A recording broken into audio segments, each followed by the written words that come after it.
ce texte-là, il y a deux parties. Il y a une partie, un dialogue, c'est un dialogue si on veut. Les premiers, c'est les bien-aimés qui parlent au Mahdi. Et dans la deuxième partie, c'est le Mahdi qui répond au bien-aimé. Alors, je me lance. Ah, cet éloignement, cette longue absence. À présent, tu es absent, mais ton souvenir est toujours présent. Tu es l'absent qui n'est pas là parmi nous, et moi je suis l'aimant qui n'oublie pas. À chaque fois que je me rappelle de toi, de mes yeux coulent les larmes du vide que tu laisses. Je me vois en ta compagnie dans mes rêves, puis je me réveille et je me retrouve seul. Mes larmes coulent et ma bougie s'éteint. Et la vie sans toi s'envole et disparaît. Et sans ta présence, mon cœur s'éteint. Ta bienveillance est envers nous. Nous avons épuisé la nostalgie. Nous ne désirons rien d'autre dans cette vie, mis à part ta compagnie. Peut-être c'est dans notre incapacité de te rencontrer, comme c'est dans notre incapacité pour nos yeux de te voir. Cependant, mon cœur ne t'oublie pas. Je continuerai à t'aimer tout le long de ma vie. Je te chercherai à travers mon attente, à travers moi-même. Et je ne saurai jamais l'intensité de mon amour avec toi.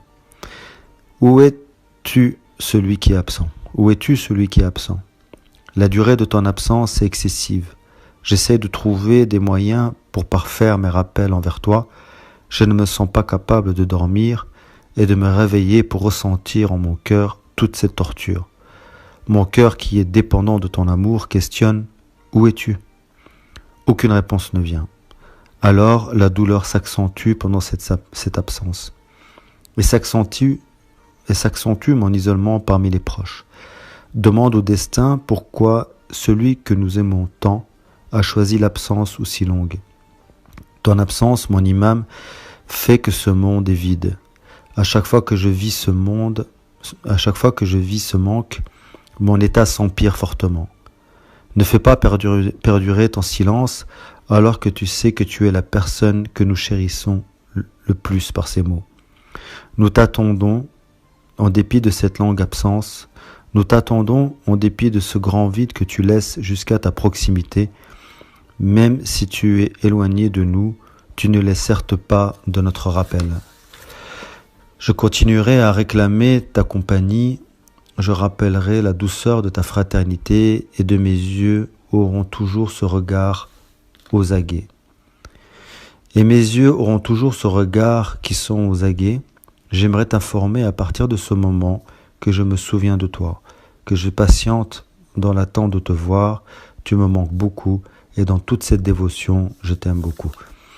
Maintenant, le Mahdi envers les bien-aimés, c'est lui qui parle. Peut-être suis-je dans l'incapacité de vous rencontrer et dans l'incapacité de vous voir, mais mon cœur ne peut pas vous oublier sans le Créateur. Il n'y a rien d'autre pour moi qui me manque tant.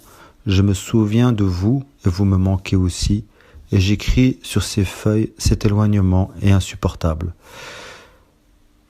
Et en mon fort intérieur, les restes sont partis, et mon cœur appelle les absents. Ya Rabbi, ne m'éloigne pas de mes bien-aimés, tu sais que mon bonheur ne s'accomplira que par leur compagnie. Je rêve que les distances s'estompent entre moi et eux, mais cet amour demeurera malgré ces longues distances. Nous dormons et nous souffrons de la séparation, et on se réveille sur ces absences douloureuses. Je voyage dans ces labyrinthes nostalgiques, et je reviens avec ce vide que vous me laissez.